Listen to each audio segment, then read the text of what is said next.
ছুটির দিনেও সারা দেশে হয়েছে ত্রয়োদশ জাতীয় সংসদ নির্বাচনে প্রার্থীদের মনোনয়নপত্র যাচাই বাছাই কার্যক্রম। প্রার্থীদের দাখিলকৃত মনোনয়নপত্র কার্যবিধি অনুযায়ী যাচাই বাছাই করা হচ্ছে। আবেদনপত্রের শর্ত পূরণ না হওয়ায়, প্রয়োজনীয় কাগজপত্র না থাকায় এবং 1% ভোটারের স্বাক্ষরে গরমিল পাওয়া গেলে বাতিল হবে প্রার্থিতা। তবে তারা প্রত্যেকেই আপিল কার্যক্রমে অংশ নিতে পারবেন। Amrapali fruit syrup, real magic in every drop. শুক্রবার সাপ্তাহিক ছুটির দিন। এদিনও নির্বাচন কমিশন, বিভাগীয় কমিশনার ও রিটার্নিং কর্মকর্তার কার্যালয়ে চলে ত্রয়োদশ জাতীয় সংসদ নির্বাচনের মনোনয়নপত্র যাচাই বাছাই।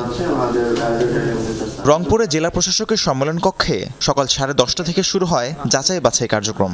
1% ভোটারের স্বাক্ষরে গরমিল, হোল্ডিং ট্যাক্স ও টেলিফোন বিলের বকেয়া পরিশোধ না করায় রংপুর 3 আসনের 3 জনের প্রার্থিতা বাতিল করা হয়। বৈধ ঘোষণা করা হয় 7 প্রার্থীর মনোনয়নপত্র। 3 জন প্রার্থীর মনোনয়ন বাতিল হয়েছে এবং 7 জন প্রার্থীর মনোনয়নপত্র বৈধ বলে বিবেচিত হয়েছে।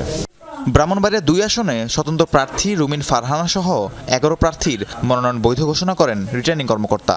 এছাড়া জেলার 3টি আসনে 6 জনের প্রার্থিতা বাতিল করা হয়। রাজনীতিতে কিন্তু তকদিরের বাইরে কিছু হয় না। ভীষণ রকম ভাগ্য এখানে কাজ করে। সো আমার ভাগ্যে ঠিক ওটাই ঘটছে যেটা আমার বাবার সাথে 73-এ ঘটেছিল। কুমিল্লায় 11টি আসনের মধ্যে 6টির মনোনয়নপত্র যাচাই করা হয় আজ। বাকি 5টি আসনের যাচাই বাছাই কাল। সকলে কুমিল্লা 1 আসনে 12 জনের মধ্যে 5 জনের প্রার্থিতা বাতিল করা হয়। বরিশালে কয়েকটি আসনে আজ হয়েছে মনোনয়নপত্র যাচাই বাছাই। 4, 5 ও 6 আসনে মনোনয়নপত্র বাছাইয়ে 21 জনের মধ্যে 2 জনের বাতিল এবং 2 জনের প্রার্থিতা স্থগিত হয়েছে। 3টি আসনের মধ্যে আমরা 2টা স্থগিত রেখেছি আর 2টা বাতিল হয়েছে, আর বাকিদের বৈধ বলে গণ্য করা হয়েছে।